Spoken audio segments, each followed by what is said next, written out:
इस वीडियो में डिस्कशन कर रहे हैं जीएसटी एमनेस्टी स्कीम के बारे में एंड लेट फी की कैपिंग के बारे में। ये वीडियो मैंने पहले भी अपलोड कर दी थी पर आप लोगों तक नोटिफिकेशन नहीं पहुंची थी, सो दिस इज री अपलोड। जिसने नहीं देखी है please watch, this is very very important video. Subscribe करें सीए गुरुजी चैनल को, बेल आइकन पे क्लिक करें सभी लेटेस्ट अपडेट सबसे पहले देखने के लिए। 43rd जीएसटी काउंसिल मीटिंग के बाद ये मैं दूसरी डिटेल्ड वीडियो डाल रही हूँ। पहली थी जो नई डेट्स आई हैं अप्रैल मई जून के लिए, उसकी वीडियो ऑलरेडी चैनल पे आ चुकी है। आपने अभी तक नहीं देखी है तो यहाँ आई बटन पे लिंक है। इस वीडियो में बात करेंगे लेट फी की capping for the amnesty scheme and जो सेक्शन 47 को रिवाइज करके कैपिंग की जा रही है, मैक्सिमम लिमिट की जा रही है। तो वीडियो को एंड तक देखिएगा और जो यहाँ पे मैंने छोटे छोटे चार्ट्स बना रखे हैं वो आपको हमारे टेलीग्राम चैनल पे मिल जाएंगे। आपको सर्च करना है सीए गुरुजी। अगर आपको वीडियो अच्छी लगे तो लाइक जरूर कर देना और इम्पोर्टेंट होती है वीडियोस और भी लोगों के साथ शेयर करते रहिएगा। आप देख रहे हैं सीए गुरुजी और मैं हूं आपकी दोस्त पूजा। तो चलिए एमनेस्टी स्कीम को जल्दी से जानते हैं क्या इसमें लाया गया है और क्या टैक्स पेयर्स को फायदा होगा या कुछ और भी इसमें होना चाहिए था। StudyBuddy.com पे हमारे कोर्सेज एक्टिव हैं। इनकम टैक्स का डिटेल कोर्स है, जीएसटी का डिटेल एंड अपडेटेड कोर्स है, ट्रायल से ऑटोमेटिक बैलेंस शीट बनाना सीखे, कॉम्बो है जीएसटी एंड इनकम टैक्स का। इन सभी कोर्सेज के बारे में बात करेंगे वीडियो के एंड में और डिस्क्रिप्शन में इनका लिंक दिया गया है। तब तक आप चाहें तो StudyBuddy.com को विजिट कर सकते हैं। The chart I am using you will get on the Telegram. Search CA Guruji. यहाँ मैंने सबसे पहले बात की है एमनेस्टी स्कीम की। एमनेस्टी स्कीम वंस मोर, जी हाँ, इससे पहले भी एमनेस्टी स्कीम आ चुकी है जिसमें अच्छा रिलैक्सेशन दिया गया था कि जिनकी नील 3B है ना उनके लिए तो लेट फी बिल्कुल ही 0 कर दी गई थी। इस बार कर दी गई है ₹500 पर रिटर्न और अदर देन नील के लिए कर दी गई है ₹1000 पर रिटर्न। और ये एमनेस्टी स्कीम जब से हमारा जीएसटी आया था, यहाँ पे 2017 है, इसको करेक्ट कर लेना। जब से जीएसटी आया है 1 जुलाई 2017 से अप्रैल 21 तक की रिटर्न्स को भरने के लिए लाई गई है ये स्कीम, जिसमें आपकी लेट फी पे कैपिंग कर दी गई है। ठीक है, पर इसके लिए कंडीशन भी है। अभी मैं एग्जांपल से भी आपको बताऊंगी, आप चिंता ना करें। आपको अपनी जो पेंडिंग जीएसटी 3B है वो 1 जून 21 से लेके 31 अगस्त 21 तक फाइल करनी है, यानी कि इस पीरियड को मिस नहीं करना है अगर आपकी पेंडिंग है जीएसटी रिटर्न्स। अब एमनेस्टी स्कीम की कुछ खास बातें, ये बात करती है सिर्फ और सिर्फ 3B की। पोर्टल पे अभी कौन सी लेट फी लेवी होती है? 3B की। वैसे तो जीएसटी 1 पे भी लेट फी है बट पोर्टल सिर्फ और सिर्फ 3B की लेट फी लेवी करता है। जीएसटी 1 की लेट फी के लिए बाद में नोटिसेस दिए जाते हैं और फिर रिकवरी की जाती है। तो एमनेस्टी स्कीम है किसके लिए? पेंडिंग रिटर्न्स के लिए। पहला आपको ध्यान रखना किसके लिए? पेंडिंग रिटर्न्स के लिए, यानी आपके पास्ट रिटर्न्स के लिए। ठीक है, दूसरा ये है सिर्फ और सिर्फ आपकी जीएसटीआर 3B के लिए। तीसरा, जीएसटी की रिटर्न्स अगर आपकी लेट हो जाती है तो उस पर आपकी 2 लेवीज की जाती हैं, जैसा कि मैंने आज सुबह भी बताया था वीडियो में, लेट फी एंड इंटरेस्ट। अब यहाँ पे एमनेस्टी स्कीम लाई गई है, इसमें आपको किस चीज का रिलीफ दिया जा रहा है? लेट फी पे कैपिंग लगा के, यानी अगर मेरी जुलाई से अब तक ही रिटर्न पेंडिंग है और मैं अगर 20 रुपीज पर डे की भी बात करूं 3B के लिए, जो नील के केस में 20 रुपीज पर डे की लेट फी है, जुलाई 17 से अगर अभी तक मेरी रिटर्न्स पेंडिंग है तो आप खुद समझ सकते हैं कितनी ज्यादा लेट फी हो गई हो। तो इन्होंने कैपिंग कर दी है कि 500 रुपए पर रिटर्न से ज्यादा हम आपसे नहीं लेंगे। That's very good, that's very good. तो एमनेस्टी स्कीम में आपके लिए कैपिंग लगने से लेट फी का आपको ये बेनिफिट हो गया कि कंसोलिडेट होके अगर बहुत ज्यादा अमाउंट आ रहा है तो ये कैपिंग आपको देखनी है, इससे ज्यादा लेट फी आपसे चार्ज नहीं की जाएगी। बट अब इंटरेस्ट के पॉइंट में भी 2 चीजें, कोई पर्सन बिजनेस करता है तो उसकी सेल होती है और परचेज होती है। जब वो परचेज करता है उस पे जो जीएसटी लगा है उसका इनपुट टैक्स क्रेडिट लिया जा सकता है, और जो सेल होती है उस पे जो जीएसटी होता है वो गवर्नमेंट को पे करना होता है। जो ये जीएसटी पेबल होता है इसमें से आईटीसी को माइनस करके नेट जीएसटी आपको पे करना होता है गवर्नमेंट को। अब अगर आपकी जीएसटी रिटर्न पेंडिंग है 2017 से अब तक, तो आपके कितने फाइनेंशियल ईयर यहाँ पर आगे देखिए, 2017-18, 2018-19, 2019-20, 2020-21 और अब नया फाइनेंशियल ईयर भी हमारा स्टार्ट हो चुका है 21 एंड 22। अब बात आती है इनपुट टैक्स क्रेडिट। अब हम एमनेस्टी स्कीम की वजह से अगर अपनी पेंडेंसी को निपटाना चाहते हैं तो क्या हमें इस इनपुट टैक्स क्रेडिट का बेनिफिट मिलेगा? तो आराम से समझिए, ध्यान से। 17-18 के लिए बिग नो, 18-19 के लिए बिग नो, 19-20 के लिए भी नो, 2021 फाइनेंशियल ईयर के लिए अभी आपके पास टाइम है 20 अक्टूबर 21 का। कौन सा रूल ये बोलता है? आपको ये सेक्शन पढ़ना है, सेक्शन 16(4), इसमें बताया गया इनपुट टैक्स क्रेडिट लेने की टाइम लिमिट है कि फाइनेंशियल ईयर खत्म होने के बाद जो आपकी सितंबर की 3B की ड्यू डेट है उस डेट तक आप इनपुट टैक्स क्रेडिट क्लेम कर सकते हो। तो इसका मतलब ये है कि अगर आपने अपनी रिटर्न्स को पेंडिंग कर रखा है तो आपको इन 3 फाइनेंशियल ईयर्स के इनपुट टैक्स क्रेडिट का बेनिफिट नहीं मिलेगा। बहुत ही इंपॉर्टेंट बात है। तो ये तीसरी खास बात है एमनेस्टी स्कीम की जो आपको ध्यान रखनी है कि आपकी अगर जीएसटी लायबिलिटी बन रही है तो एक तो आपके लिए जो लेट फी की कैपिंग है वो है 1000 पर रिटर्न, ठीक है, और आपको इनपुट टैक्स क्रेडिट भी इन 3 फाइनेंशियल ईयर्स का नहीं मिलेगा। आपको जीएसटी पूरा पे करना होगा without considering ITC and with interest at the rate 18%। So you can see कि आपको सिर्फ थोड़ा सा बेनिफिट लेट फी में दिया गया है, nowhere else। तो हम अपने चैनल पे हमेशा आप सभी को यही अवेयर करते हैं कि अगर आपने जीएसटी नंबर लिया है, डोंट मिस योर रिटर्न्स, क्योंकि उनकी कंसिक्वेंसेस बहुत ही ज्यादा है।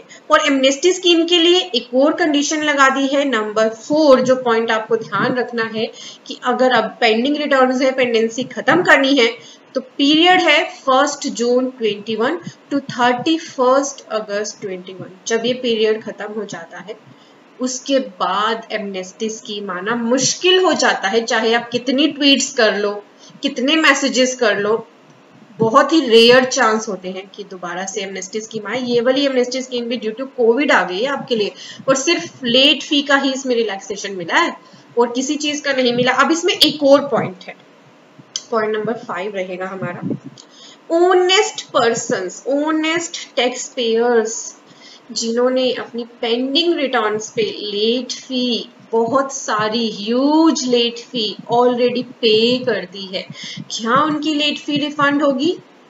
क्या उनका पैसा वापस मिलेगा according to this capping? No, last time भी ऐसे ही किया गया था। तो एमनेस्टी स्कीम में क्योंकि ये रिलीफ नहीं दिया जाता, कहीं ना कहीं ऑनेस्ट टैक्स पेयर्स अपने आप को लुटा हुआ महसूस करते हैं कि जो पर्सन जानबूझ के कर रहे हैं वही हमसे अच्छे हैं, हमने इतना पैसा भी भर दिया और अभी एमनेस्टी स्कीम ले आए। बट ऑनेस्ट टैक्स पेयर्स को निराश नहीं होना है। आपकी लेट फी का नुकसान हुआ है, बट हो सकता है आपने इंटरेस्ट को सेव कर लिया हो, इनपुट टैक्स क्रेडिट कहीं ना कहीं आपको मिल गया हो, बट लेट फी का रिफंड नहीं आएगा। अब एक चीज और आपको बतानी थी, ये मैं जो आपको चीजें शेयर कर रही हूँ ना, ये अकॉर्डिंग टू द कमेंट्स कर रही हूँ। मेरे पास ऐसे ऐसे कमेंट्स आते हैं।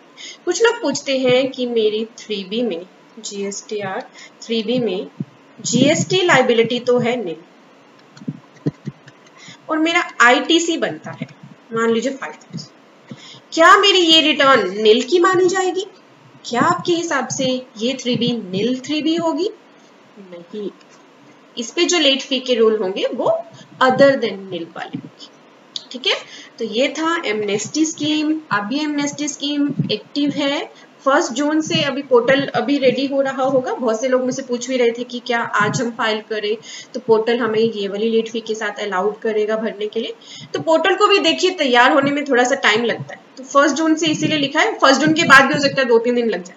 तो जब तक ये वाली लेट फी वहां पे एक्टिव ना हो जाए ना, तब तक वेट करना, ऐसे मत जल्दी करना और पैनिक भी मत करना कि लेट फी लग रही है, ठीक है। और हाँ, लेट फी के लिए एक चीज और बताऊं, मान लीजिए आप अप्रैल की आपकी 3B डिले हो, ठीक है। फिर अप्रैल की 3B आपने जब भी भरी, मान लो आपने इसको भरा जून में, कि अब आप मई की जब 3B भरने बैठे हो, उसके साथ लेट फी आएगी। कौन सी लेट फी आएगी? अप्रैल की। ठीक है, बहुत से लोग इसमें भी कंफ्यूज हो जाते हैं। हमेशा जो भी मंथ आपने डिले किया है ना, उसकी लेट फी उसके साथ नहीं, नेक्स्ट मंथ में दी जाती है। तो इस चीज का भी खास ध्यान रखना। आप यहाँ पे कंफ्यूज होते हो, आई नो वेरी वेल। तो अब आपको कंफ्यूज नहीं होना है। So this is all about amnesty scheme. मैंने आपकी बहुत सारी क्वेरीज का यहाँ पे एमनेस्टी स्कीम के लिए आंसर कर दिया है। अगर आपको क्लैरिटी हो गई है तो कमेंट करके जरूर बताइएगा। एमनेस्टी स्कीम आई है, ये भी ध्यान रखिए, फॉर पास्ट जीएसटी रिटर्न्स। तो अब आपने मुझसे क्वेरी की थी कि सेक्शन 47 में भी कैपिंग लगाई गई है और एमनेस्टी स्कीम में भी कैपिंग लगाई गई है, इनमें क्या डिफरेंस है? तो इस वर्ड को अभी ध्यान रखना। Amnesty scheme is for the past GST returns. Now we are moving on to the section 47। Video थोड़ी सी लंबी है बट बहुत से पॉइंट्स आपके क्लियर हो जाएंगे। इंपॉर्टेंट वीडियो है तो एंड तक जुड़े रहना है। So here is second relief which is amendment in section 47, जहां पे section 47 of the CGST Act को amend करके maximum limit लगा दी जाएगी लेट फी की।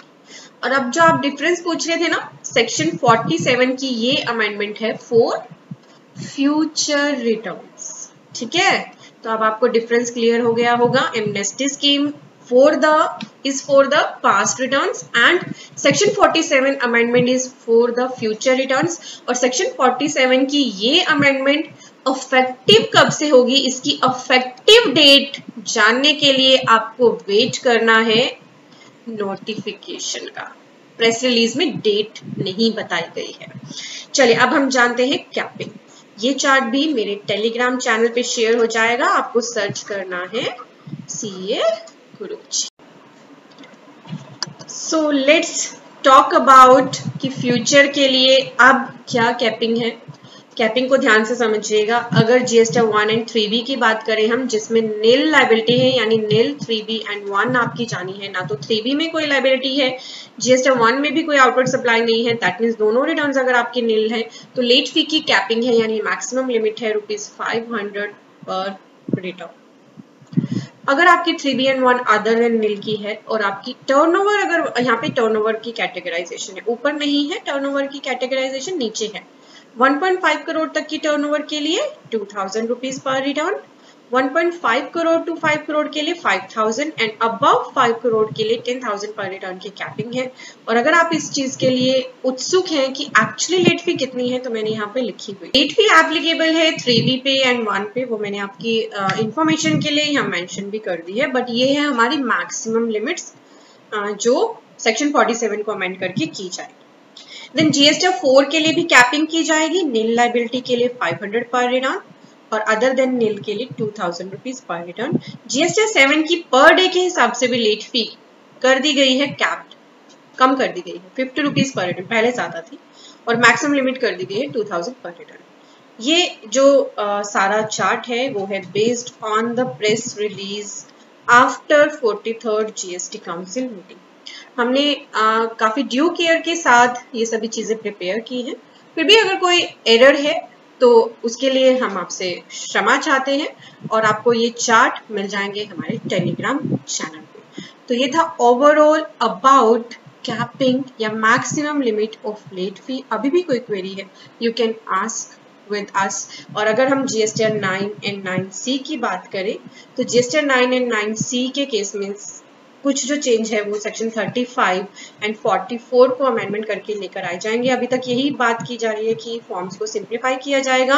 9C में CA के सर्टिफिकेशन की अब रिक्वायरमेंट नहीं है और जो इनकी लिमिट है ना वो वही है।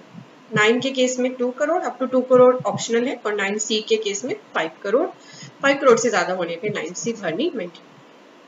तो ये जो 2021 फाइनेंशियल ईयर की अभी 9 एंड 9C आएगी उनके लिए सेम रूल है जो पिछले फाइनेंशियल ईयर में भी थे। फॉर्म्स अभी तक नोटिफाई नहीं किए गए हैं, इनकी कोई डेट एक्सटेंशन नहीं हुई है। हाँ, एक और मेरे पास बहुत ज्यादा क्वेरी आ रही थी GSTR 10 के लिए कि क्या उसकी लेट फी माफ की गई है। नहीं, इसका कोई भी अभी नोटिफिकेशन आएंगे तब देखते हैं। प्रेस रिलीज में कहीं भी इसका ये है फाइनल रिटर्न। ठीक है, तो उम्मीद कर रहे हैं कि आपको वीडियो अच्छी लगी है तो लाइक जरूर कर देना। तो चलिए अब जानते हैं हमारे कोर्सेज के बारे में। पहला हमारा कोर्स है and very popular these days, income tax का डिटेल कोर्स, जिसमें आपको खुद से आइटम 1, 2, 3 एंड 4 भरना आ जाएगा। लिंक वीडियो के डिस्क्रिप्शन में है।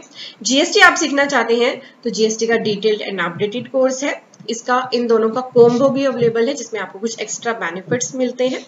अगर आप बैलेंस शीट्स बनाते हैं पर अपना टाइम सेव करना चाहते हैं तो हमारा ऑटोमेशन का कोर्स लीजिए। This is very very popular course और सभी के लिंक्स वीडियो के डिस्क्रिप्शन में है। आप सभी के बेनिफिट के लिए ही StudyBuddy.com पे ये कोर्सेज अवेलेबल है। तो अगर आप लिंक से भी नहीं जाना चाहते तो सिंपली विजिट करिए www.studybuddy.com and get benefited by our courses. Thank you for watching, bye bye.